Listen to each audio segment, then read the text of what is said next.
네. 한 가지 조사만 하고 이제 수업을 한번 들어가 보도록 할게요. 공인중개사 공부를, 자, 손은 이렇게 드는 겁니다. 다른 사람들 볼 수 있으니까. 저만 보라고. 네. 이렇게 들지 마시고. 나는 공인중개사 공부가 처음이다.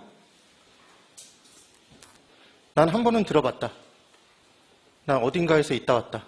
네. 계시는 거죠. 예.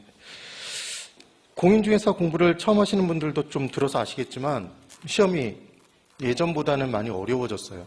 기본적으로. 그래서 대충 공부해서는 붙을 수 없는 시험이 됐습니다.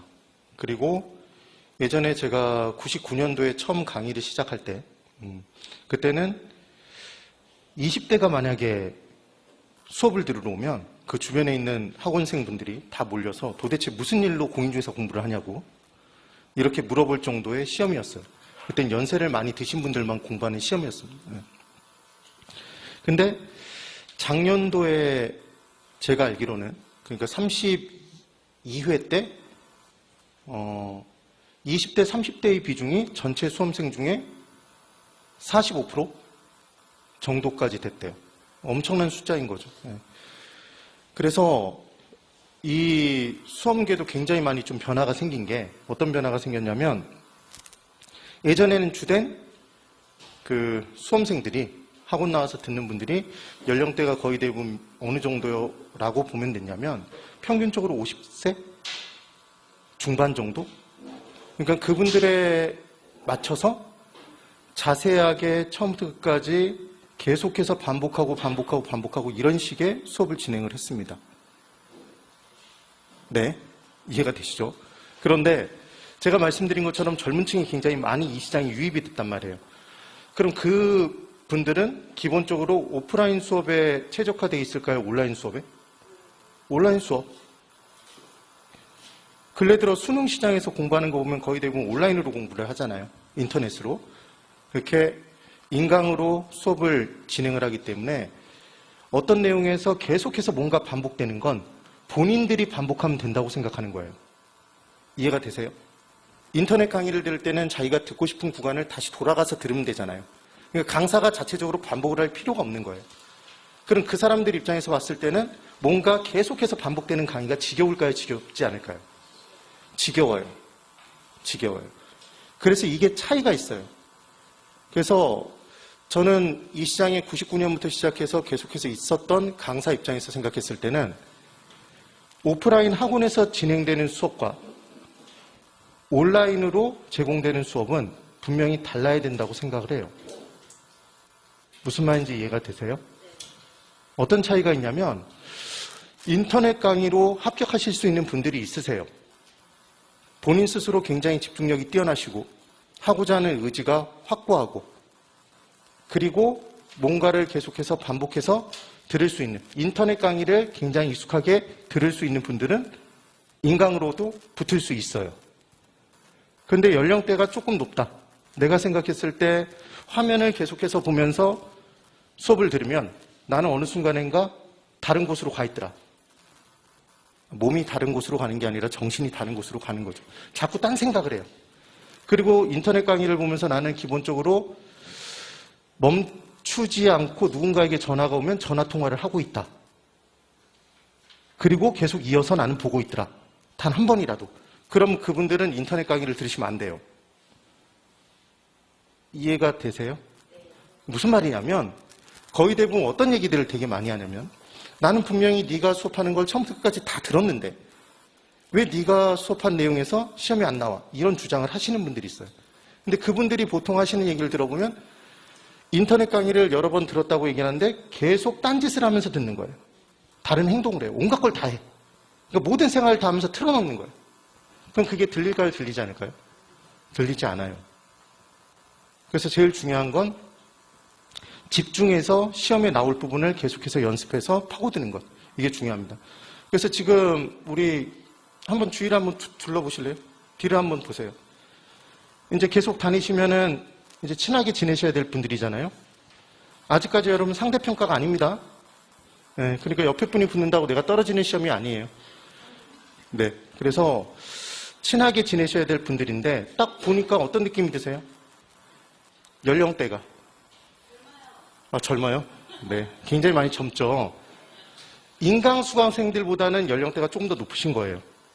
그럼 제가 수업을 진행할 때, 오프라인에서 수업을 진행할 때 20대, 30대에 맞춰서 수업을 진행할까요? 40, 50대에 맞출까요? 40, 50대에 맞춰서 강의를 해요. 이해가 되시죠? 그리고 제일 중요한 건 뭐냐면 이따가 또 제가 뭔가를 좀 보여드릴 거예요. 보여드릴 텐데 예전에는 벌써부터 다른 얘기를 하기 시작하는 거죠. 예. 앞에선 강사가 무슨 얘기를 하든 말든. 네. 그래서 수업 시간 중에는 원래 얘기하시면 안 돼요. 아시죠? 네. 이 시험이 예전보다 정말 많이 어려워졌어요. 그러니까 14회 때까지 이 시험은 굉장히 쉬웠습니다. 그래서 단순하게 지금 나와 있는 여러분 이 교재 한번 들어보실래요? 오늘 받으셨죠, 교재? 예, 여기 보시면 이게 전체가 부동산학개론이에요? 민법이 섞여 있어요? 민법이 뒤에 섞여 있죠? 뒤에 민법의 양이 아마 조금 더 많을 거예요, 아마. 분명히. 그럼 개론의 페이지 수는 몇 페이지 정도 돼 있죠, 지금? 120페이지? 125? 예, 125페이지. 거기까지가 학개론이에요. 그렇죠. 근데 제가 이 교재를 쭉 보니까 단언컨대 14회 때까지는 이 교재만 봐도 충분해요. 이것보다도 덜 자세하게 공부해도 붙을 수 있는 시험이었어요. 근데 15회 때 어떤 일이 발생했냐면 갑자기 시험이 확 어려워졌어요. 근데 15회 때 딱 어려워진 이유 중에 하나가 뭐였냐면 부동산 학이라는 학문을 이제 저하고 공부하실 거잖아요. 제가 학개론의 마법사로 불리거든요. 이건 제가 지었을까요? 수험생들이 얘기해 줬을까요? 그랬더니 또 이제 생각하겠죠. 지가 지어놓고 뿌리고 다녔으니까 이제 마법사라고 하겠지. 그게 아니라 수험생들이 얘기를 해주신 거예요. 이 얘기를 했던 가장 큰 이유 중에 하나는 뭐냐면 다른 곳에서 열심히 들어봤더니 죽어도 이해가 안 되더래요. 어떤 내용이. 근데 제가 말씀드린 내용을 듣고 이게 본질이 이거였구나. 마법처럼 풀린다 그래서 마법사다 너는. 그때부터 제가 마법사가 된 거예요. 이거 혹시 적으시나요? 이런 거 적지 마세요. 그래서 14회 때까지 다시 얘기를 해보면 이런 거예요. 제가 부동산 학개론의 마법사죠. 저 민법 시간 아니에요 지금. 우리 공부하는 건 부동산 학이라는 학문을 공부할 겁니다. 그런데 부동산 학이라는 학문은 우리나라에서 만들었을까요? 외국에서 들여왔을까요? 자, 부동산 학이라는 학문을 우리나라에서 자체적으로 만들었을까요? 외국에서 들여왔을까요? 우리나라에서 만든 학문 거의 없어요. 외국에서 들여왔겠죠?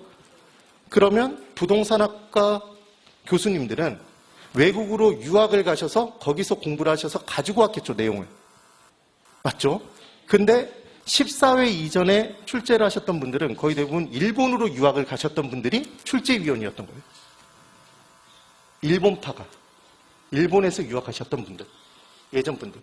그런데 15회 시험부터 시작해서 어떤 일이 변화가 생겼냐면 미국 등에서 유학을 하신 분들이 교수님으로 계시다가 출제위원이 돼서 출제를 하신 거예요. 그러니까 문제 유형이 바뀔까요? 바뀌지 않을까요? 바뀌어요. 그리고 여러분들이 학개론을 공부하시면서 뭐가 좀 어렵다는 얘기를 하시냐면 이런 얘기를 하시거든요. 개론에서 인근지역이라는 게 있어요. 인근지역. 그럼 인근지역은 우리가 공부하고 있는 이 강서방문가 화곡동 학원이 있잖아요. 그럼 이 학원 둘러싸고 있는 지역, 화곡역 근방이죠. 걔를 인근지역이라고 얘기를 해요. 그래서 부동산학에서 인근지역을 공부를 합니다. 근데 얘를 다른 교재에서는 뭐라고도 하냐면 얘를 뒤집어 보세요. 뭐라고 읽어요? 근인지역? 근린지역. 들어보신 적 있어요? 없어요? 있죠. 있죠. 그리고 해당 재화라는 게 있어요. 재화는 물건이에요. 물건. 그럼 우리가 아파트 수요를 만약에 따진다 그러면 그때 해당 재화가 아파트인 겁니다. 이해가 되세요? 그러니까 판단의 대상이 되는 재화를 해당 재화라고 해요. 그런데 얘를 교재에 따라서는 뒤집어서 뭐라고 읽는다? 방해 재화라고 읽어요. 네. 같은 거예요? 다른 거예요? 같은 거라고요. 그래서 학계론을 어렵게 생각하시는 분들이 뭐라고 얘기를 하시냐면, 아니, 똑같은 건데, 민법에서는 부르는 이름이 똑같은데, 부동산학에서는 부르는 이름이 교재에 따라서 달라지는 경우들이 있더라. 이런 얘기를 하시는 거예요. 이렇게 달라진 이유를 설명드려 볼게요. 제가 부동산학은 우리나라에서 만든 게 아니라 외국에서 들여왔다고 그랬죠. 그럼 유학을 A라는 분이 갔다 오셨어요. 갑으로 하죠. 갑이라는 분이 이제 유학을 다녀오셔서 우리나라에서 교수님이 되셨습니다. 그럼 부동산학이라는 학문 책을 써야 될 거 아니에요? 저서도 하나 없는 사람이 교수일 수는 없으니까 당연히 책을 쓴단 말이에요. 그럼 이분이 책을 자신이 창조해요? 아니면 번역하겠어요? 번역하죠. 외국에서 공부했던 책을 번역할 거 아니에요, 갑이. 그래서 갑은 번역을 해당 재화라고 번역을 하셨어요, 갑이. 얘를. 그런데 을이라는 분이 이제 또 유학을 다녀오셔서 교수님이 되셨어요. 이분도 책을 써야 될 거 아니에요? 그렇죠, 여러분? 그럼 이분은 책을 쓸 때 해당 재화라고 쓸까요? 똑같은 놈인데 다르게 부를까요? 다르게 불렀을 거 아니에요? 그러니까 이분은 뭐라 부른다? 당해 재화 이렇게 부른 거죠. 이런 것들이 엄청나게 많을까요? 몇 개 정도가 있을까요? 아니, 몇 개 정도 있어요. 그렇게 많지 않아. 그러니까 사실은 이거 자체가 여러분들 공부하시는데 지장을 주진 않아요. 그런데 공부를 하시면서 처음에 딱 보면 이건 도대체 뭐야? 이런 생각이 분명히 들 수밖에 없다는 거죠. 이해가 되시죠? 됐나요? 그럼 여러분들 이제 우리가 공부하는 게 뭐라고 그랬냐면 부동산 학이라는 학문을 공부한다고 얘기를 했습니다. 그렇죠? 그럼 저라는 사람이 이제 이 부분에 대해서 어떻게 수업을 할지를 설명을 드릴 텐데 이 부분 들어가기 전에 이제 전반적인 얘기들을 한번 해보고자 해요. 그래서 1교시는 수업을 쭉 진행하는 게 아니라 부동산 학계론을 어떻게 공부해야 될지, 왜 그렇게 공부를 해야 되는지에 대해서 설명을 드릴 겁니다. 되시죠? 네. 제가 이렇게 그냥 보면 나이가 젊어 보이죠? 네, 젊어 보이죠? 네. 다행인 거죠. 네. 나름은 그래도 이 시장에 있는 강사분들 중에서 저보다 경력이 오래되신 분들이 이제 거의 없어요. 제가 좀 빨리 시작했기 때문에. 그래서 99년부터 강의를 시작했으니까 꽤 오랜 세월을 이 시장에서 강의를 하고 있잖아요. 나름 그냥 근근히 버티는 게 아니라 나름 잘 나가는 강사란 말이에요. 지금 분위기가 안 믿는 분위기인데요. 진짜예요. 그래서 이제 제가 수업을 진행할 때 어떤 식으로 진행할지에 대해서 이제 설명을 드릴 텐데 한번 보세요. 자, 여기서부터 한번 시작을 해보죠. 저는 99년부터 시작해서 2016년까지 부동산 학계론 강의를 했어요. 그리고 학원도 운영했었고 그리고 회사도 운영을 직접 해봤습니다. 여러분들이 뭐 들어보신 일정한 회사, 비슷한 회사들을 운영을 해봤어요. 그리고 수험생들을 많이 합격시켜서 합격률이 높았다라고 자부를 했던 강사였습니다. 근데 제가 어떤 일이 있었던 시점을 기준으로 해서 가르치는 방식이 굉장히 많이 바뀌었어요. 저는 예전에 어떤 강사였냐면 나는 강의를 잘해. 내 강의를 여러분들이 계속 앉아서 들어주시기만 해도 계속 반복이 돼서 누적이 돼서 붙으실 수 있다. 점수는 무조건 올라간다. 내가 끌고 가겠다라는 그 신념이 굉장히 강했던 강사였습니다. 정말로. 그래서 합격률이 다른 데보다 조금 높긴 했어요. 그런데 정말 놀라운 경험을 한 거죠. 뭐였냐면 저는 분명히 강의를 잘한다고 밖에서 굉장히 인정받는 강사고 나름 몸값이 더 높은 강사임에도 불구하고 옆에 학원에 거의 처음 시작한 강사가 있는데 그 강사한테 공부한 수강생하고 초반에는 당연히 저한테 공부를 배우신 분들이 성적이 조금 더 높아요. 훨씬 더. 조금이 아니라 훨씬 높아. 근데 조금 지나면 한 4개월 정도가 지나면 희한하게 저쪽 학원에 있는 수강생들의 성적이 따라오기 시작해요. 여기는 나름 초반에 높게 시작했다가 잘 배웠으니까 거기서 치고 올라가질 못해요. 그래서 그 이유가 뭘지를 굉장히 고민했었어요. 도대체 왜 그러나? 이유는 하나였습니다. 이유는 하나였어요. 그 이유가 뭐였냐면 옆 학원의 강사는 초짜 강사라고 그랬잖아요. 그럼 잘 가르칠까요? 잘 못 가르칠까요? 잘 못 가르쳐요. 잘 못 가르쳐. 잘 못 가르치는데 그분들이 성적이 올라갔던 이유는 딱 하나예요. 본인들이 한 달 들어서, 두 달 들어서, 딱 두 달 턴으로 한 번씩 돌거든요. 두 달 들었을 때 무슨 얘기인지 잘 모르겠는 거야. 그럼 처음 들으면 다 모르겠지 하고 생각하면서 지나갔어. 근데 두 번째 들었어. 근데 두 번째 똑같이 듣는데도 또 무슨 얘기인지 모르겠는 거예요. 그러니까 그분들이 답답해요? 답답하지 않아요? 답답해. 그러니까 본인들이 알아서 공부를 한 거예요. 네? 반면 저한테 수업을 들으신 분은 처음 들어도 무슨 얘기인지 알겠거든요. 계속 듣고만 있었던 거예요. 그분들은 뭐만 한 거냐면 죽어라고 배우기만 한 거야. 그래서 학습은 두 가지 단어가 합쳐져 있는 거죠. 배울 학자와 익힐 습자가. 그러니까 결국은 우리가 시험장에서 일정한 성적을 받기 위해서는 배우기만 잘 배우면 끝난다, 익히는 걸 해야 된다. 본인 스스로 익히는 과정이 필요하시다는 거예요. 그렇겠죠? 그럼 예전에 제가 뭔가를 경험하기 전에는 저도 잘 가르치면, 잘만 배우면 무조건 다 문제를 풀 수 있을 거라고 생각했던 강사였겠죠. 근데 그렇지 않고 익히는 게 중요하다는 생각을 했어요. 그러니까 그 다음 단계로 익히는 걸 하라고 말씀을 드린 거예요. 여러분 오늘 열심히 배우시고 꼭 복습해 주셔야 돼요. 이렇게 얘기를 한 거예요. 그럼 그 복습을 여러분들이 어떻게 하실까요? 오늘 이 교재 봤잖아요. 이 교재 받았죠? 그럼 이 교재를 열심히 볼까요? 안 볼까요? 아니, 처음에는 본다고. 처음에는 보겠지. 왜? 처음엔 공부를 할 때 어떤 생각을 했냐면 의지가 굉장히 탁월하신 분들만, 지금 하고자 하는 의지가 있는 분들만 시험이 끝난 지 얼마 안 돼서 이 자리에 앉아서 공부하고 계시는 거예요. 보통 공인중개사를 공부하시는 분들이 제일 많이 나오는 시기가 언제냐면 언제일 것 같아요? 1월달. 그러니까 공인중개사 시험은 10월 말에 끝난단 말이에요. 그리고 11월부터 학원들이 시작해. 거의 대부분의 모든 학원들이 11월부터 시작을 합니다. 물론 오프라인 학원에서는 12월부터 과정을 밟아나가는 학원들도 있지만 시작을 해요. 그럼에도 불구하고 학원은 시작했는데 본인은 시작을 안 해. 수험생들은. 왜 그럴까요? 이유는 딱 하나지. 1년의 시작은 1월이지. 그래서 1월 달에 시작을 해요. 그럼 벌써 그때 1월 달에 나오시는 분들은 시간이 남들 보낸 두 달이라는 시간을 그냥 보내고 1월부터 공부를 들어오시는 거 아니에요.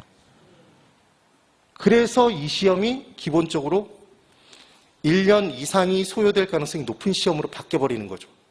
그 두 달 차이로. 여러분들은 지금 잘 오신 거예요? 잘 안 오신 거예요? 잘 선택하신 거예요. 지금 선택해서 달려야 합격을 1년 만에 할 수 있어요. 그리고 제대로 시스템을 갖춰서 공부를 해야 되는 거예요. 다시 돌아갑니다. 배우는 게 중요하다고 그랬어요? 중요하지 않아요? 중요해요. 잘 배워야 돼. 잘 배워야 돼. 그리고 익히는 게 이제 중요한데 제가 깨달았다고 했잖아요. 그래서 복습을 하세요 말씀을 드린 거예요. 복습을 하면 성적이 올라간다고. 그럼 이제 이 책으로 수업을 들었으니까 제가 이 책으로 꼭 적어가면서 일일이 페이지에다가 체크를 안 해드려도 이 책을 읽을까요? 안 읽을까요? 읽어요. 읽어요. 그리고 귀신처럼 찾아내. 문제들을. 본인 스스로 이미 출제된 문제들, 기출문제들을 검색을 통해서 또 찾아내요. 또 누군가 또 주는 사람들이 있어. 신기하죠? 다 처음 공부한다고 그러는데 누군가는 그걸 갖고 있어. 그래서 이렇게 나눠주기 시작해. 주위에. 자료를 배포해주는 사람들이 생겨요. 그럼 이제 그걸 가지고 무작정 공부를 해요. 그러니까 결론은 뭐냐면 배우고 익히는데 배우는 걸 선택을 잘해야 된다는 말씀을 드렸습니다. 그럼 학원 선택을 하기 위해서 여러분 들어보러 오신 거잖아요. 자, 나 등록했다. 손 들어보세요. 나 이미 접수를 끝냈다. 나는 학원 접수를 끝냈다. 이 학원 내 거다.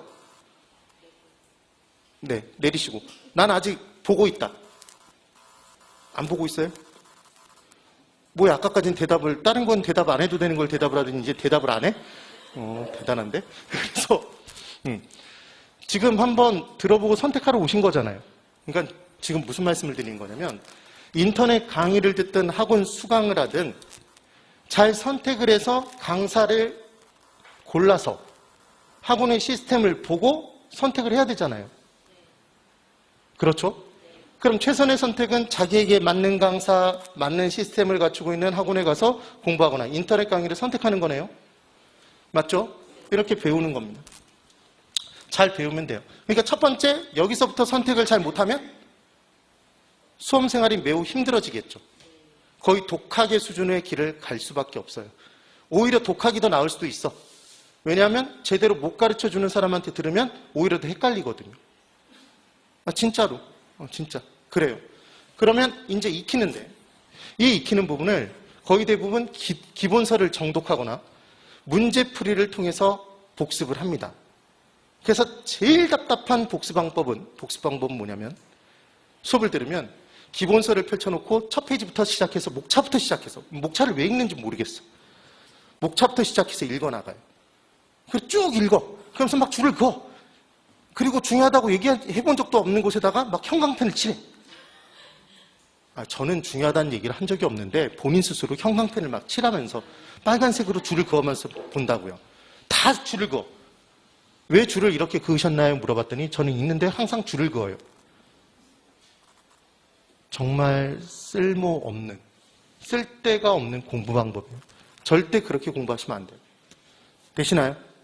그러니까 중요한 건 이렇게 공부를 하는데 또 하나, 기출문제를 풀어봐야 된다고 얘기를 하니까 기출문제를 심지어 이제 나이가 어느 정도 젊으신 분들은 인터넷 검색을 통해서 앱을 다운받아요. 어플을 다운받아서 뭐 몇 개년 기출문제 분석, 그래서 쭉 떠 있는 것들이 있어. 그럼 그 앱을 가지고 문제를 풀어봅니다.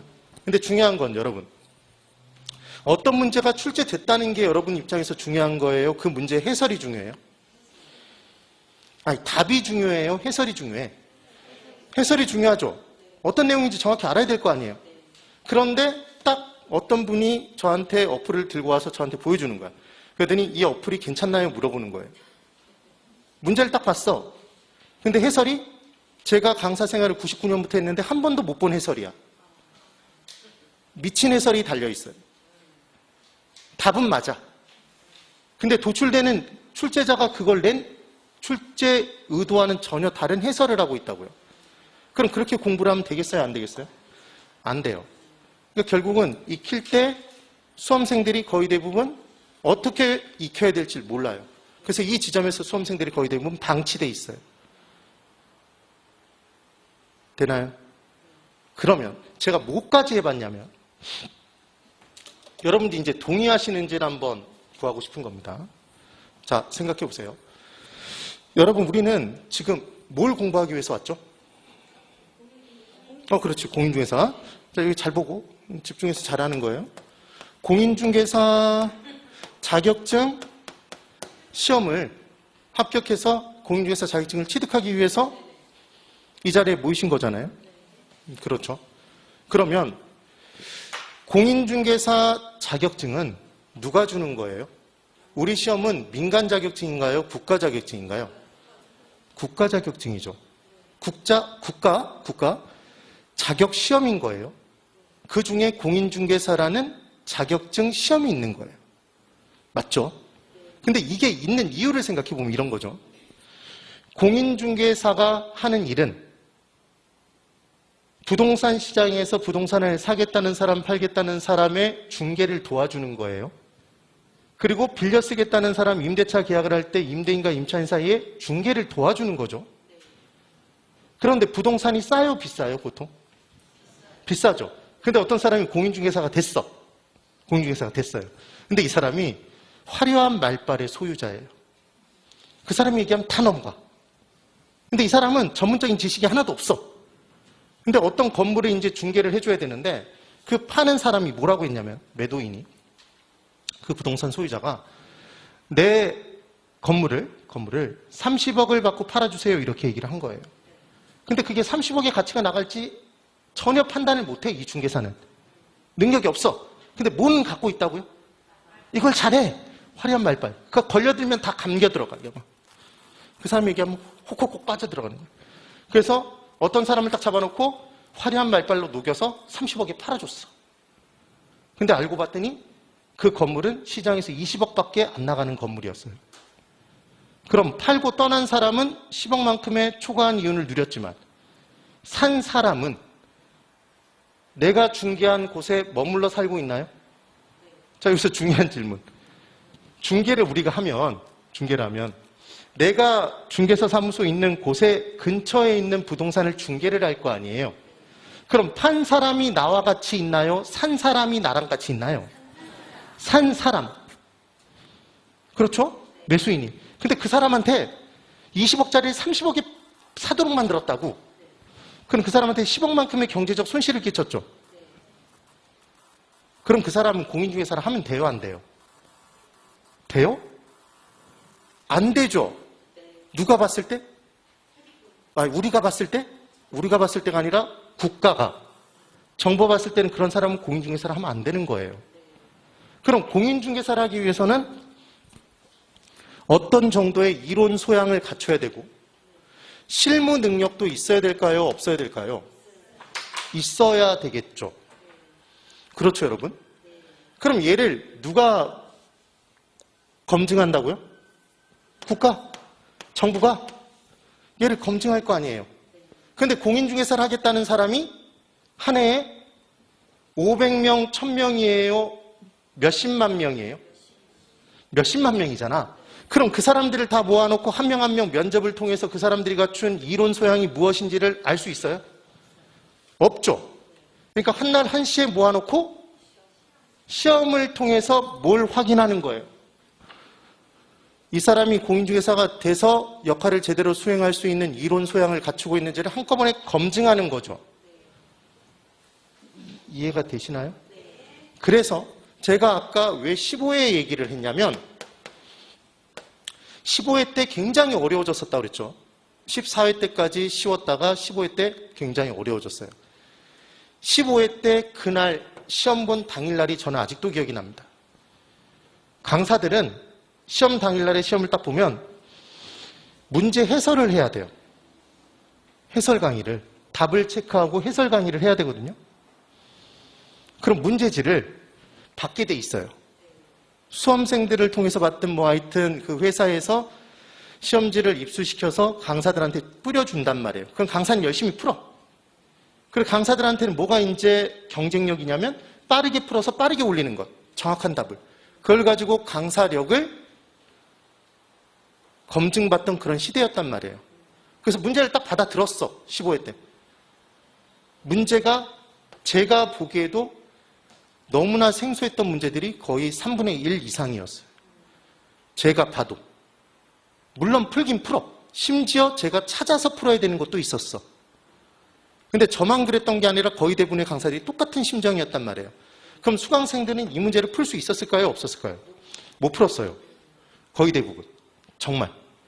그래서 합격률이 얼마 정도가 나왔냐면 0.1에서 0.2가 나왔어요. 합격률이. 1000명 중에 1명, 2명 붙었다고요. 어마어마한 숫자인 거죠. 사람들이 분노할까요? 분노하지 않을까요? 분노했겠죠. 분노했어 아주. 그래서 들고 일어났어요. 들고 일어났어. 그래서 유사 이래로 대한민국 정부가 세워진 이래 최초로 그 당시 건설교통부 청사가 뚫렸어요. 공중사 시험을 봤던 분들이 뚫어버렸다고 거기를. 데모를 통해서 뚫어버렸어요. 되세요? 그래서 이때 정말 이제까지 한 번도 없었던 15-1이 생겼어. 5월 22일에 추가 시험을 봤어요. 이때 응시했던 분들을 대상으로. 쉽게 냈을까요? 어렵게 냈을까요? 욕 뒤지게 먹었다고요. 아주 그냥 난리가 났었어. 그러니까 쉽게 냈겠죠. 이때 합격률이 얼마였냐면 35% 정도였어요. 거저 줬어요. 네. 그러면 이때 데모할 때 사람들이 무슨 얘기를 했을 것 같아요? 아니 도대체 이 문제들, 니들이 낸 문제가 공인중개사를 내가 앞으로 해나가는 데 있어서 왜 필요해? 뭐가 필요한 거예요 도대체? 나 떨어뜨리려고 수험생들 괴롭히려고 이 문제 니들 낸 거지. 이렇게 주장을 했을까요? 안 했을까요? 했겠죠. 난리가 난 거야. 그래서 정부에서 결국 뭘 했냐면 용역을 맡겼어. 용역을. 무슨 용역을 맡겼냐면 공인중개사업을 수행하기 위해서 필요로 하는, 공인중개사에게 필요로 한 이론 소양이 정확히 무엇인지를 대학 교수님에게 팀을 꾸려서 조사하도록, 연구하도록 용역을 맡긴 거예요. 그래서 그 당시에 시험 과목에 개편이 이루어질 거라는 얘기가 굉장히 많았어요. 무슨 얘기가 많았냐면 이 당시에 제가 수업하는 게 뭐라고 그랬죠, 여러분? 지금 우리 공부하는 게 부동산학 개론이잖아요, 여러분. 그런데 사람들이 무슨 얘기를 했냐면, 아니 공인중개사가 중개를 하면 지적 공부를 띄워보고 등기부 띄워봐서 이 건물이 거기에 있는 게 맞고 토지가 거기에 있는 게 맞는지 그 소유주가 누군지만 정확히 알면 되지. 확인해서. 그리고 세금 적당히 매겨서 얼마만큼 나가는지 알고 중개해 주면 되지. 소유권 이전 등기 등이 필요하다는 거 알려주면 되지. 도대체 부동산학의 내용을 알아야 될 필요가, 정책을 알아야 될 필요가, 경제론 알아야 될 필요가 뭐가 있어? 얘 빼자 이렇게 주장을 한 거예요. 심지어 그러니까 과목의 개편을 해야 된다고 막 얘기를 했다고요. 그래서 연구 용역의 결과 어떻게 정리가 됐냐면 정말 사람들이 생각했을 때 쓸모없다고 생각했던 부동산학개론의 내용이 필요하다는 게 입증이 반대로 된 거죠. 왜냐하면 제가 말씀드린 것처럼 여러분들이 아무리 민법을 공부해도, 아무리 공법을 공부하고 세법을 공부해도 어떤 건물의 가치가 어느 정도 나가는지를 절대로 알 수가 없어요. 그럼 걔는 어디에서 공부해요? 부동산학에서 공부한다고요. 그리고 여러분들이 민법을 죽어라 공부해도 어떤 부동산을 놓고 그 부동산의 투자 가치가 얼마인지, 투자 분석을 어떻게 해서 사야 되는지 말아야 되는지의 판단을 할 수가 없어요. 그리고 어떤 지역에 수요가 많으면 어떤 일이 발생하는지, 공급이 많을 때 어떤 일이 발생하는지를 다른 과목에서는 공부할 수가 없다고요. 근데 걔들이 중요해요, 중요치 않아? 중요하단 말이에요. 그래서 부동산학개론이 살아남은 거죠. 네. 되세요? 그런데 이게 총 몇 과목이 있다고 그랬죠, 우리 과목이? 6과목? 6과목이 있어요. 그러면 이제 이 6과목을 쫙 쪼개놓고 이렇게 나눠져 있단 말이에요. 첫 번째가 부동산학개론이에요. 그냥 보세요. 이걸 막 적으려고 하지 마. 쓸데없는 걸 적지 않는 게 공부의 시작이에요. 부동산학개론. 그 다음 민법이 있어요. 민법, 민사특별법이 있겠죠. 그래서 이 둘이 1차 과목이래요. 얘가 1차래. 그리고 2차에 중개사법이라는 게 있대요. 제가 오늘 수업이 처음이고 지금 다른 과목을 경험을 못 해보셨잖아요. 다른 과목 선생님들이 설명해 주실 수도 있는데 전반적인 이 시험의 제도가 왜 이렇게 나왔는지에 대해서 설명드리고 그래서 어떤 방법으로 공부해야 된다는 걸 설명을 드려볼 테니까 잘 들어보세요. 중개사법, 그리고 부동산 공법이 있대요. 그리고 뭐가 있냐면 공개적으로 알리는 방법, 공시법이라는 게 있고, 그리고 부동산 세법이 있답니다. 지금 일부러 줄였어요. 다 부동산자가 붙어요, 기본적으로는. 그래서 이 나머지 과목들이 얘가 2차 과목이랍니다. 2차예요. 그럼 실제로 이 시험을 1차와 2차로 이렇게 구분짓는 가장 큰 기준점은 뭐냐면 1차는 공인중개사 중개라는 데 있어서 이론 소양, 다 갖춰야 될 이론 소양이긴 한데 얘는 기본적으로 기본 이론 소양인 거예요. 얘들은 기본적으로 갖춰야 돼. 얘가 바로 실무에 바로 직접적으로 쓰이진 않아. 그런데 중개사법, 중개를 할 때 중개를 이렇게 하면 안 돼. 그럼 벌금 때릴 거야. 중개업을 할 때는 이름 걸고 해야 돼. 등등등. 그런 걸 제대로 지키지 않으면 너희들 벌금 때릴 거야 아니면 절대적으로 등록을 취소할 거야 이런 기준을 정해놨단 말이에요. 그러니까 얘는 실무예요, 실무가 아니야? 실제 업무와 관련된 내용들이겠죠, 사실은. 그리고 어떤 사람이 토지를 사러 왔어요. 이 사람이 토지를 사러 온 이유는 상업용 건물을 짓기 위해서 사기 위해서 왔어. 근데 그 지역이 공법상 공적인 법이 있는데 그 공법상 상업용 건물을 지을 수가 없는 땅이 있을 수 있어요. 네. 근데 걔는 민법을 아무리 봐봤자 몰라. 공법을 배워야 돼. 그런 걸 공부하는 게 이제 공법이에요. 공법. 그리고 이제 그 토지가 누구의 토지인지 확인해야 될 거 아니에요. 그럼 등기부 볼 줄 알아야 돼요? 몰라도 돼? 알아야 돼요. 누구는 당연히 알아야 돼? 공인중개사는. 그렇죠? 그리고 그 토지가 어떤 특성들을 갖고 있는지 알아볼 수 있어야 된다고요. 그럼 이때 해당 부동산에, 그 부동산에 소유권자 등이 누군지 공개적으로 알려줄까요? 공시. 공개적으로 알려주는 게 공시란 말이에요.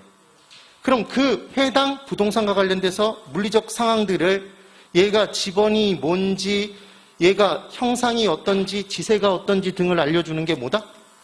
이게 공시법이에요. 그럼 우리가 부동산을 거래하면 취득세 내요? 등기등록세 내요? 등기면허세, 등록면허세 내잖아요? 그죠? 부동산 보유하고 있으면 뭐 내요? 재산세 내죠. 그 다음 양도하면 양도소득세를 무조건 내요? 양도 차익이 있어야 내? 자, 여기서 중요한 포인트 이런 거예요. 그냥 아무 생각 없이 공부를 했었겠지만, 아니, 공부를 한 게 아니라 들었겠지만 이런 거예요. 취득세는 취득하면 내나요? 이름이 뭐야? 취득세니까 취득하면 내. 그렇죠?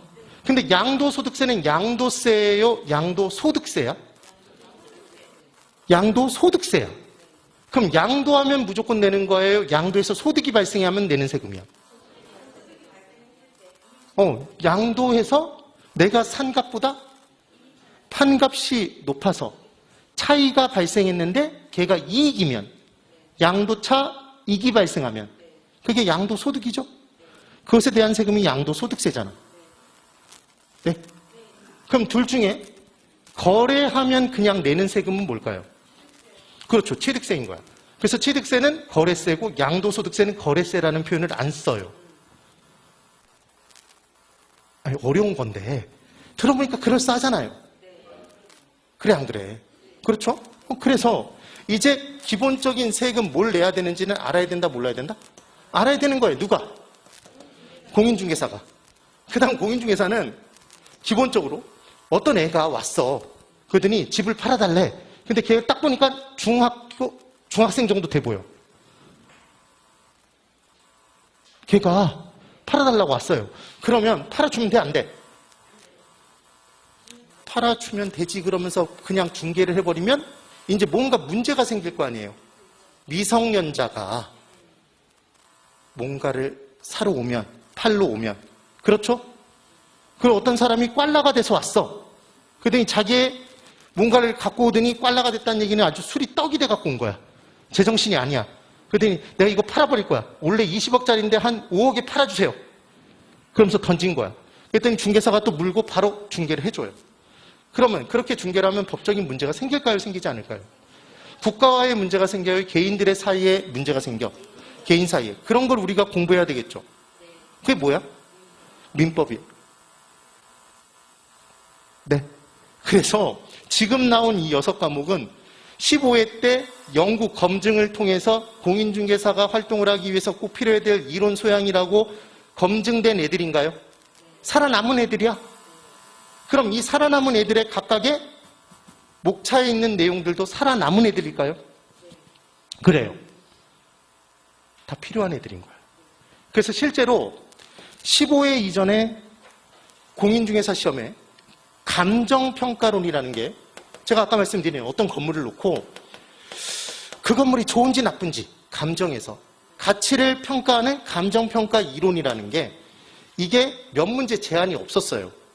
그래서 실제로 10문제 이상 나와도 아무 문제가 없었어. 그리고 이걸 죽어라고 어렵게 강의를 했어요. 어디서 나올지 모르니까. 그런데 이때 연구 용역을 맡겼잖아요.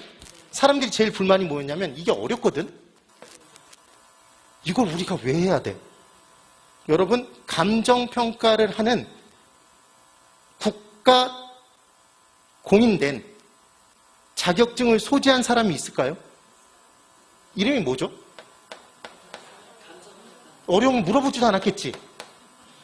감정평가사가 별도로 있잖아요. 그렇죠? 그러니까 감정평가에 대한 기본적인 개념만 우리는 알면 되지 아주 자세한 내용을 알 필요가 없잖아요.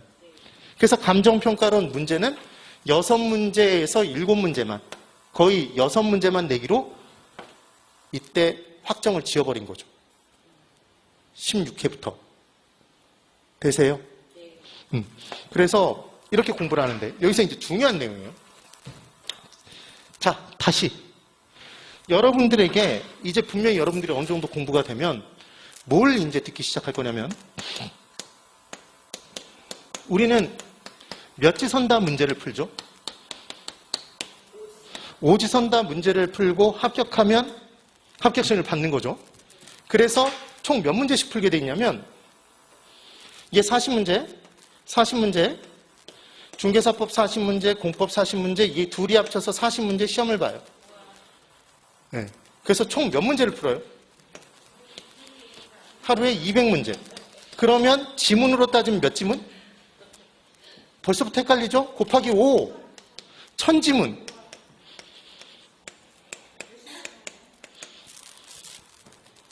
(40문제당) 50분. 이게 여러분들 선배인 15회 시험 수험생들이 데모를 열심히 한 결과 이게 50분이 된 거예요. 원래는 40분이었어. 그러면 한 문제를 1분 안에 풀고 OMR 카드 작성까지 해야 돼. 그 시간 안에.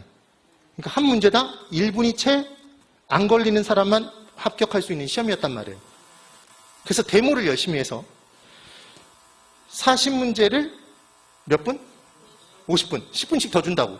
그럼 1차는 자 여기서부터 계산을 해야죠. 부동산 학계로는 계산 문제가 나와. 몇 문제가 나오냐면 9문제에서 10문제가 계산 문제예요. 이제 머리에 지나기 시작하죠. 내가 학창시절부터 수포자인데 내 다른 단어는 몰라도 수포자는 알고 있는데 수포자가 뭐예요? 수학 포기. 그래서 나는 수포자인과 동시에 개포자야 이런 분들이 생겨. 개포자는 뭘까요? 계산 문제 포기자라고. 네. 그런데 다 포기하면 몇 점부터 출발해? 10문제가 나오면 이거 한 문제당 2.5점이거든요. 그렇겠죠? 2.5 곱하기 40하면 100이 나온다고. 한 문제당 2.5점이야. 그럼 10문제가 계산 문제래. 그럼 25점이죠. 그럼 걔를 다 포기했어. 그럼 난 몇 점부터 출발해? 75점부터 출발해. 그럼 75점에서 60점 받기가 쉬울까 어려울까? 쉬워? 어려워요. 그렇게 보면 어렵다고. 계산 문제를 다 포기시킬까요? 제가 계산 문제도 푸는 방법이 있을까요? 여러분들 학원 등록하시면 그 방법 공부하려고 배우려고 오는 거 아니에요? 만약 제가 여러분들하고 거의 비슷한 수준이야. 그럼 저한테 배우실 거예요? 그랬더니 너는 딱 봤더니 신뢰감이 가. 그래서 무조건 배우고 싶어. 뭐 이럴 수도 있겠지. 그렇지만 그렇지 않을 거 아니에요. 그렇죠? 그래서 1차 시험은 총 몇 분에? 총 몇 분에? 총 몇 분에? 50분? 100분에 걸쳐서 시험을 본다고요. 1시간 40분 동안. 안 쉬고. 이렇게. 이게 1차야. 100분 동안 시험을 봐. 또 이렇게 또 초짜들을 모셔보고 또 설명이라는 건 또 처음이라 아주 즐겁네요. 여기 잘 보세요. 네. 그러면 예전의 시험을 얘들 총 몇 분이에요? 40, 40, 40 하면 얼마야? 120분이죠? 120분 몇 시간이야? 2시간이잖아요. 네? 맞죠? 2시간 동안 갇혀서 이거 다 풀었다고요. 얘를 예전에. 그러니까 분명히 생리적인 현상도 발생하고 집중력이 현저히 떨어져요? 떨어지지 않아요? 떨어져요. 그래서 솔직히 제 판단은 예전에 얘를 같이 봤던 시기에는 공법이 제일 마지막 문제였거든요. 공법이. 근데 나중에 여러분들이 공부해 보시면 알지만 이 전체 과목 중에 가장 극히 악독한 과목이 무엇이냐 라고 질문을 던지면 공부해 본 사람들 모두 다 똑같이 공법이라고 해요. 공법의 양이 공법 선생님들이 얘기하고 중개사법 선생님이 얘기하는 게 중개사법이 분량이 1이면 공법은 6이래요. 똑같이 40문제인데. 네. 그래서 공법 성적이 잘 나올까요? 안 나올까요? 잘 안 나와요. 기본적으로 잘 안 나와. 근데 제가 분석했을 때는 공법 성적이 더 낮은 이유가 뭐냐면, 자, 시험장 들어갔어. 아침부터 시작해서 한 8시 40분, 9시부터 시작해. 9시부터 이제 시험을 보기 시작했어요. 문제집 받고 풀었어. 그래서 쭉 지나가. 시간이 흘러가. 지쳐 안 지쳐? 지쳐요. 처음에는 떨려서 긴장돼서 못 풀고, 뒤로 가면 긴장은 풀렸는데 이제 될 대로 되라라는 심정도 생겼어. 왜? 이미 망쳤거든. 그래서 이제 긴장감은 풀렸는데 지쳐서 이 부분에서 글씨가 아른거리기 시작한다고요. 정말로 체력이 떨어지면 글을 딱 보잖아요. 집중력이 흐트러져서 내가 알던 것도 제대로 판단을 못하게 돼요. 그래서 연세가 드신 분들의 학원에서 성적은 분명히 더 우수했는데 실제로 시험장 들어가서 합격률이 떨어지는 경우가 현저히 많았었어요. 그럼 이런 문제점이 있으면 개선해야 될까요? 그대로 둬야 될까요? 개선해야 되겠지. 그래서 개선이 됐어요. 개선이 됐어. 2차를 1교시와 2교시로 쪼갰어. 그러니까 시험을 딱 보러 들어가면, 자, 시험장 들어갔어요. 시험장이 있어. 이렇게. A 고사장이 있다고 볼게요. 시험장에 약 25명에서 30명 정도가 들어가거든요. 한 고사장에 이렇게 들어가서 시험을 봐요. 그럼 쭉 들어갔겠죠? 그럼 접수 인원은 몇 명이라고요? 자, 30명으로 볼게. 30명이 접수를 했어요. 그럼 우리가 시험을 딱 보러 당일날 가잖아요? 당일날 가. 그러면 30명이 다 올까요? 30명 중에 안 오는 사람이 있을까? 결시생이 있을까요? 없을까요? 결시생이 있어요. 왜냐하면 올림픽으로 생각하는 분들이 있거든. 올림픽. 참가하는데 의의를 둔다. 접수하는데 의의를 두는 사람들이 있어. 그래서 허수들이 있단 말이에요. 허수들이. 접수 인원과 응시 인원은 차이가 굉장히 큽니다. 약 몇 프로가 안 오냐면 20에서 30%가 안 와. 그래서 예전에 그것 때문에 발생한 해프닝이 있었어. 어떤 경우가 있었냐면 기본적으로 접수 인원이 10만 명이면 응시 인원은 얼마 정도 된다고요?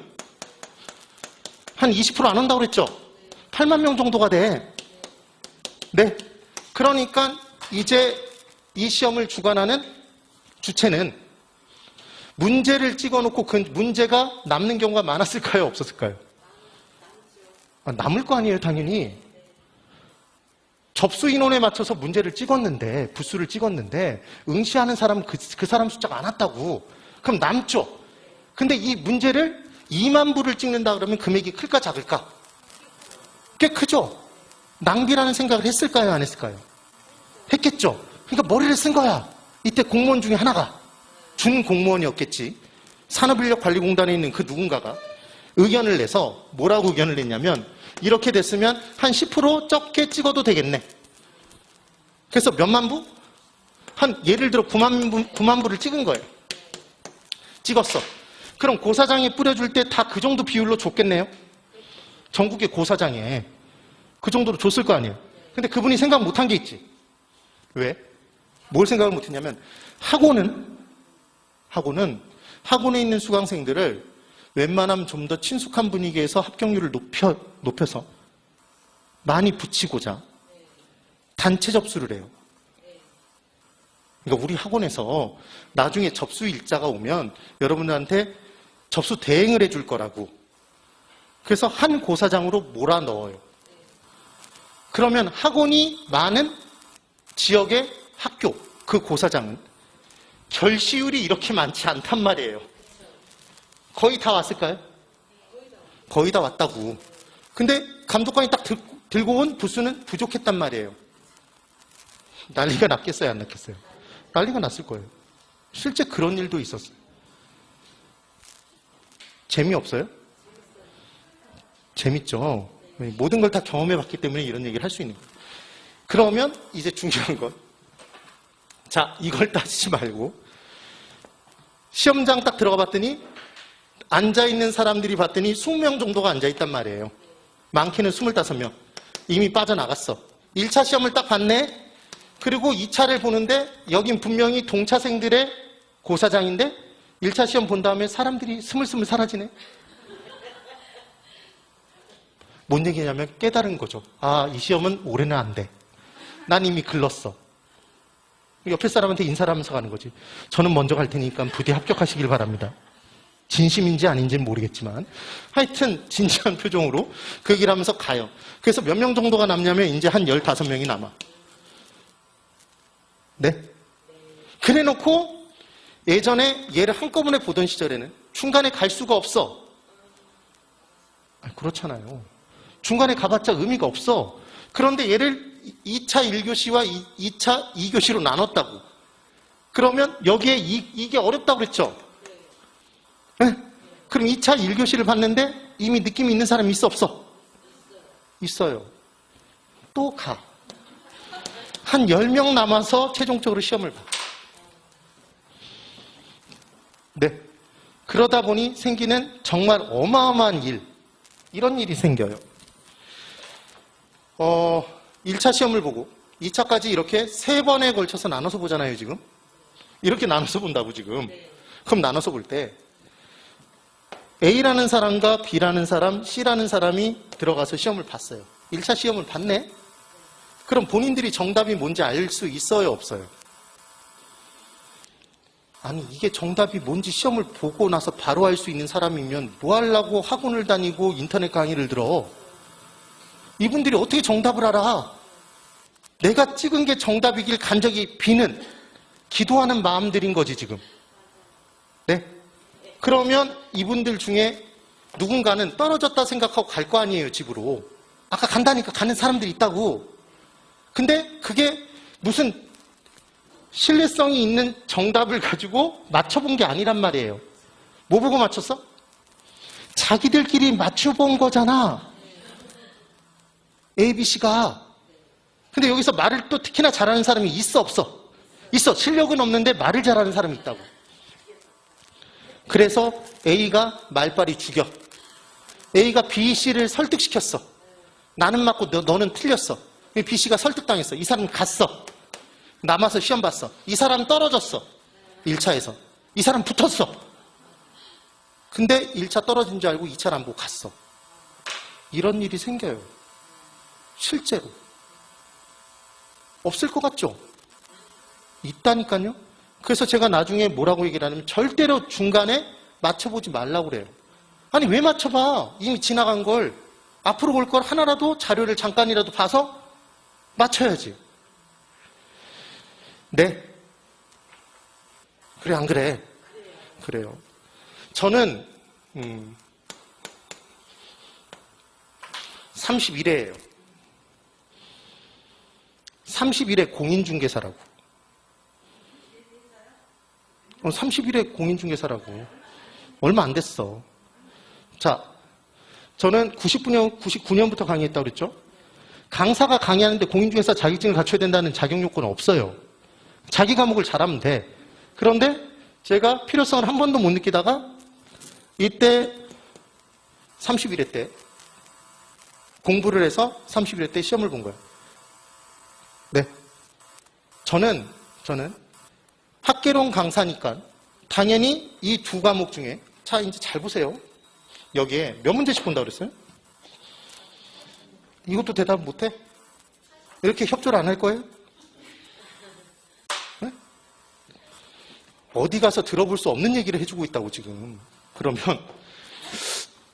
얘들이 40문제씩 봐서 평균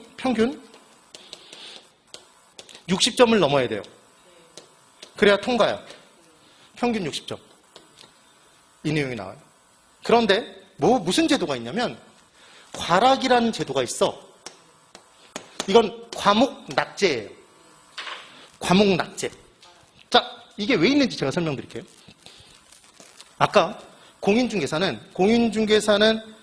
부동산 시장에서 국민들이 갖고 있는 재산 중에 제일 가치가 큰 부동산을 중개해주는 사람이기 때문에 이론 소양이 부족한 사람이 중개를 하면 막대한 재산적 피해를 끼칠 수 있다. 대다수 국민들에게. 그러니까 국가가 이론 소양을 뭐뭐뭐를 갖춰야 된다고 만들어 놓은 건가요? 지금 시험 과목들이? 있는 거야. 근데 어떤 사람이 있는데 그 사람은 부동산 학교는 100점이야. 민법이 20점이야. 그럼 그 말은 뭐냐면 이 사람은 평균은 100점에 20점이니까 60점 통과했어. 그런데 이렇게 여러 과목을 만들어 놓은 이유는 이 과목들이 다 필요하기 때문에 필요치 않기 때문에 필요한 건데 이 분은 뭘 몰라 아예?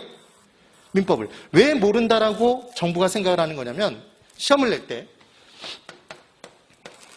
출제 의뢰를 교수님들한테 할 때 다 어려운 문제만 내라고 할까요? 상중한 난도를 맞추라고 할까? 섞어서 내라고 한단 말이에요. 그때 한 난이도에 40%까지는 내게 돼 있어. 그러니까 공부를 어느 정도 한 사람은 무조건 맞힐 수 있는 문제를 40%는 내게 돼 있다고. 네? 그런데 이것도 못 받아. 그러면 이 사람은 이 과목에 대한 전문성이 현저히 떨어지는 거죠. 기본적인 소양도 없는 사람이야. 그러니까 다른 과목을 아무리 잘해도 이 과목 못 미치는 것 때문에 엄청난 실수를 저지를 수 있는 여지가 있단 말이에요. 그러니까 이 사람 붙여주면 돼? 떨어뜨려야 돼. 그래서 있는 게 과락제도인 거예요. 여러분들을 그냥 괴롭히려고 있는 제도가 아닌 거예요. 그렇게 오해하시는 분들이 있어 또. 그렇게 또 설명하는 사람들도 있고. 전혀 그렇지 않단 말이에요. 과락제도 왜 있는지 이해되시죠? 타당한 제도예요, 사실은. 평균 60점인 거예요. 됐죠? 그러면 자, 이제 연습이야. A가 학개론을 80 받았어. 그럼 민법은 40점 받았어요. 합격이야, 불합격이야? 통과. 둘 합치면 평균이 얼마야? 60이잖아. 평균이 60이라고. 평균. 자, 보셨죠? 그러니까 계산 문제를 자세히 썰어서 설명해 줄 수 있는 강사가 필요해, 필요치 않아? 필요할 것 같아, 안 할 것 같아? 필요하다는 걸 바로 느낄 수 있잖아요, 지금. 근데 처음 들어보면 어렵단 말이에요. 이거 자체도. 자, 이게 평균 60이니까 합격이야, 이 사람. 오케이? 근데 이 사람 지금 뭐가 마음에 걸려? 민법이 40점이니까 마음에 걸리잖아요? 40점 이상이면 붙는단 말이에요. 40점 미만일 때 과락이라고. 그러니까 40이니까 합격이지, 이 사람은. 간신히 합격한 거야. 그렇죠. 그런데 이제 B가 있어. B는 개론을 잘해. 그래서 얘가 90점이야. 그리고 민법이 얼마 받았냐면 30점을 받았어. 그럼 이때도 총점이 120점이니까 평균 60점이에요? 평균 60점 맞지. 네? 그런데 뭐에 걸렸어? 민법 과락에 걸렸잖아요. 이분은 불합격이라고. 네? 그럼 여기서 무엇을 할 수 있냐면 1차 전략을 세울 때 학개론에 100점 전략을 세우면 돼, 안 돼? 이거 100점 받겠다고 생각하면 돼요, 안 돼요? 얘 100점 받고 난 민법 20점 받을 거야. 이러면 돼, 안 돼? 안 된다고. 바보짓이라고. 그렇죠? 이건 떨어진다고. 그러면 학개론에서 받을 수 있는 최대 고득점은 몇 점이야? 네? 80점인 거지. 그렇지. 벌써 느낌 오잖아요. 이거 80점인 거야. 그러면 얘는 60점, 지 평균 점수 60점 남겨두고 20점을 넘겨줄 수 있잖아요. 그럼 얘 몇 점이어도 돼? 아까처럼 40점이어도 합격인 거지. 그럼 지금은 이 학개론이 민폐를 끼치는 학개론이에요? 민법에 덕을 끼쳐주고 있어? 민법에 도움을 주고 있잖아. 그래서 개론 강사인 제가 제일 싫어하는 단어가 민폐야. 민법에 패 끼치는 학개론. 그 말은 민법 점수보다 평균 점수보다 덜 나오면 민법에서 도움을 받아야 되잖아요. 되세요? 자, 그러면 저는 30일에 공인중개사라고 그랬죠? 그랬잖아요, 여러분. 벌써 까먹었어? 네. 그러면 제가 1차 과목을 준비할 때 부담이 있었을까요? 없었을까요? 있었어? 민법 때문에? 아까 몇 프로는? 40%는 한안도라고 그랬는데 부담이야. 부담이 현저히 적었겠죠. 아예 없다 그러면 거짓말이지만 공부를 하긴 해야 되겠죠. 그렇죠? 그럼 저는 당연히 학개론을 80점 받을까요? 거의 100점을 받았을까? 실제로는 97.5를 받았어. 창피하게. 자괴감에 빠졌었어요. 실수를 했어. 나중에 이제 공부하다 보면 뭘 실수했는지 제가 설명을 드릴 거예요. 그래서 얘를 97.5를 받았어. 근데 저는 자존심이 있어서 다른 선생님들은 개론 선생님이 공인중개사 자격증 시험을 본다거나 민법 선생님이 보면 민법 선생님들은 개론 성적은 40점 이상이면 합격이니까 개론을 대충 보고 들어가요. 개론 선생님들은 당연히 민법을 대충 보고 들어가. 네, 그럴 거 아니에요? 근데 저는 공부를 해보고 싶었다고. 이걸 공부를 해보고 싶어서 준비를 한 거였기 때문에 민법을 실제로 80점을 받았어. 공부 죽어라고 했어요, 진짜로. 얘 한 달 반 동안 민법만 죽어라고 판 거야. 그랬더니 한 달 반 동안 여러분들이 경험할 수 없는 걸 저는 한 거지. 왜냐하면 여러분들이 이 6과목을 다 한꺼번에 하거든. 근데 저는 한 달 반 동안 민법만 죽어라고 했어. 계속. 그래서 95점, 100점까지도 올렸었어. 모의고사를 보면. 한참 막 달아올랐을 때는 그랬단 얘기예요. 걔만 계속 했으니까. 여러분도 얘만 계속 하잖아요? 80점 이상 그냥 받아. 진짜로. 그런데 그 점수가 안 나오는 이유. 여러분들이 민법을 공부를 하면 계속 뭔가가 잡아 당기지. 뭐가? 학개론. 내가 이렇게 민법만 공부하고 있어도 돼? 이 생각이 들어요, 안 들어? 든다고. 왜냐하면 민법을 공부하는 순간 개론 성적은 떨어지기 시작하거든. 그럼 개론을 열심히 팠어, 이제. 그럼 뭐가 떨어지기 시작해? 민법이. 귀신처럼 떨어지기 시작해요. 왜냐하면 양이 각각이 많겠어요, 적겠어요? 양이 많아요. 그러니까 개론에 집중해서 성적을 올린 순간 얘가 떨어진다고. 그런데 중요한 건 그렇게 떨어지는 건 어느 정도 선에만 계속 맞춰서 공부했기 때문인 거야. 그렇지 않고 그걸 넘어서는 단계까지 딱 들어가면 안정적인 점수가 나온다면 반대로 얘를 공부할 시간이 생겨요, 안 생겨? 생겨. 저는 1차 공부할 때 쉬웠단 말이에요. 민법 성적이 상대적으로 좋았던 이유가 개론 때문에 그랬던 거야. 그러니까 제가 여러분들에게 만들어드리고 싶은 게 뭐겠어요? 제가 경험했던 걸 여러분들에게 경험시켜드리고 싶은 거지. 그럼 개론을 최대한 빨리 기출문제까지 풀 수 있는 능력을 갖추지 않도록 만들어주면 얘가 자신감이 생기니까 뭐가 좀 더 쉬워져? 민법 공부에 자신감이 붙기 시작한다고요. 여기에 시간을 더 많이 집어넣을 수 있으니까. 네. 이해가 되세요? 그런 내용인 거야. 그렇게 공부를 해야 되는 거야. 그리고 2차에서 이제 공부를 하는데 제가 민법을 그 정도 성적까지 올렸었다고 그랬잖아요. 95점, 90점까지. 실제로 100점을 받았던 적도 있었어. 진짜로. 그런데 이제 자신감이 생겼을까 안 생겼을까? 생겼죠. 역시 나는 공부를 잘해. 이 생각을 했을 거 아니에요. 아주 죽지 않았어. 이런 생각을 했겠죠. 그리고 공법에 도전해봤네?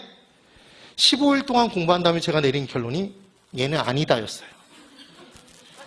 누적이 안 돼. 공부가 쌓이질 않아. 계속 까먹어져. 미치겠더라고. 얘가 민법을 순간 허물어뜨려버려. 지가 안 들어오는 건 차치해 두고 얘를 내려버려. 이도저도 안 되더라고요. 그러니까 얘한테서 상처받은 영혼을 중개사법 공부로 달랬어.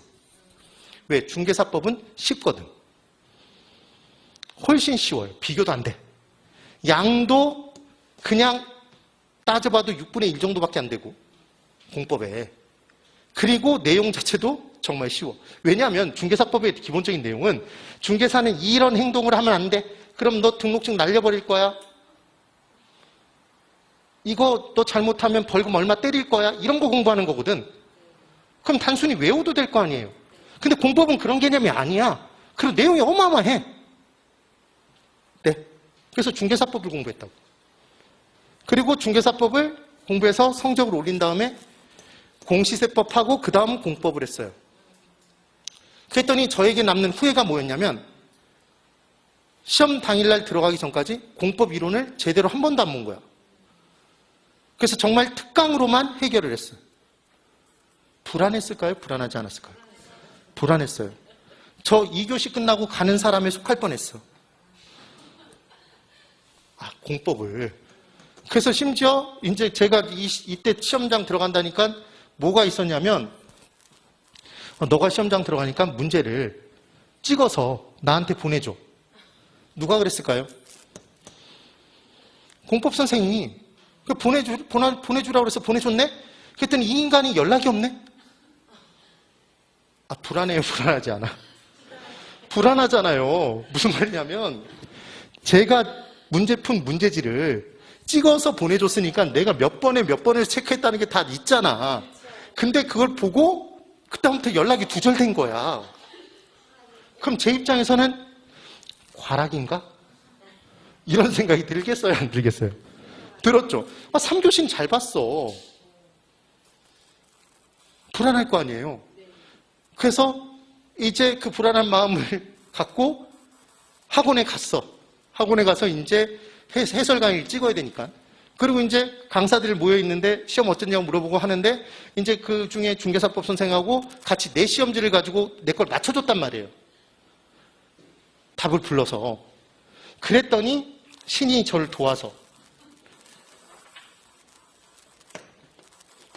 65점을 받았어. 그런데 정말 솔직하게 37.5점까지는 제가 정확히 알고 풀었어. 정말로. 정말. 왜냐하면 공법도 나오는 건 똑같이 나오는 부분이 있거든. 그것만 전 죽어라고 풀었거든. 저는 강사니까 다른 과목도 별반 다르지 않단 말이에요. 죽어라 풀었어. 그래서 37.5점은 확실해. 한 문제가 문제였던 거야. 근데 들어봤던 것들을 찍고 다녔더니 이게 65점이 나왔네? 제가 내렸던 결론은 뭐냐면 이때 30일의 시험을 딱 보고 제가 실제로 보고 느꼈던 경험이 있어요. 경험치. 첫 번째, 공인중개사 시험은 내가 정말 인간적으로 싫어하는 사람한테 권유해주면 된다. 그 인간이 한 1년, 2년에 걸쳐서 피폐된 모습으로 살아가는 모습을 보고 싶으면 소개시켜주면 된다. 제가 이때 공인중개사 공부를 하고 목 디스크를 얻었어. 그래서 정말 한 4달을 죽어라 고생했어요. 진짜로. 시험장 들어가서도 목이 너무 아파서 목을 이렇게 잡고 문제를 풀었어. 왜냐하면 제가 이때 뭐라고 그랬냐면 시험 떨어지면 죽겠다고 그랬거든. 인터넷 강의 같은 거, 설명회 같은 거 할 때 제가 시험 준비한다고 얘기를 다 공표를 했고 만약에 떨어지면 죽겠다고 그랬다고. 근데 나중에 공법을 하나도 안 했다고요. 다른 일을 할 게 많았거든. 강의도 해야 되고. 그러니까 정말 나중에 죽겠더라고.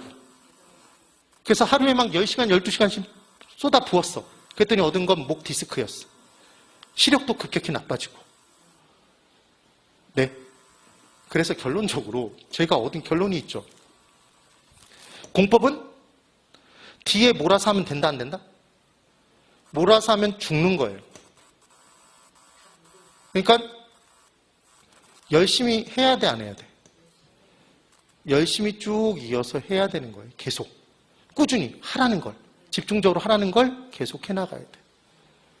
되시죠? 그리고 여러분들에게 개론을 조금 더 빠르게 정리할 수 있도록 도움을 드려서 뭘 공부할 수 있는 시간을 주는 것. 민법을. 그래야 정확히 1차가 끝나니까 어디를 공부할 여력이 생겨? 2차를. 되세요? 그걸 제가 해드릴 거예요. 그래서 제가 많은 부분을 바꿨다고요. 그때 이후로 또 경험을 가져온 거죠. 그래서 여러분들이 아실지 모르겠지만 저는 이제까지 한 번도 적중률이 낮았던 강사는 아니에요. 그런데 수강생들이 얘기할 때 수험생들이 실제로 시험을 보고 32회 때 네가 낸 줄 알았다. 아, 이게 진짜로 수험생들의 시험을 보고 나서의 소감이었어요. 시험 후기 정말 어마어마한 적중률이었어요. 진짜로. 그리고 33회 전반적으로 개론이 어려웠다고 선생들이 얘기를 했지만 저는 이미 그걸 다 해줬다고요. 그래서 이번에도 작년보다는 어려웠다고 32회 때보다는 33회가 어려웠다고 얘기하는데도 불구하고 33회도 엄청나게 적중했어요. 똑같이 들었던 얘기가 네가 낸 줄 알았다. 계산 문제 다 맞췄던 사람 어마어마하게 많아요. 그럼 계산 문제를 똑같이 일반 사람들하고 똑같이 푸는 방법으로 풀었으면 다 맞췄을까요? 시간 안에? 못 풀어. 그럼 계산 문제를 푸는 방법이 별도의 방법이 있다는 얘기죠. 네? 그럼 그 계산 방법 오늘 다 알려줄 수 있어? 없어? 없죠. 뭘 해야 들을 수 있는 거야? 접수를 해야 되는 거지. 이게 뭔 얘기죠, 지금? 그래서 중요한 건 지금 그 원장님께서 끊으라는 소리를 하신 거죠. 지금 뒤에서 문을 살짝 여시고. 왜 그랬을까요? 지금 제가 들어온 지 한 1시간 20분 지난 거죠. 근데 1시간 20분 정도 지난지 아셨어요? 느꼈어요? 느꼈어? 약간 비판적인 시각을 갖고 있어. 좀 긍정적이어야 되는 사람이. 그러니까 항상 사람은 상대방이 그 질문을 왜 했을지를 생각하고 대답해야 돼. 제가 듣고 싶었던 대답은 정말 시간이 가는 줄 몰랐어요. 이런 거지. 10분을 쉬고 그 다음 내용을 연결을 해서 설명을 드릴 거예요. 아시겠죠? 10분 쉬세요.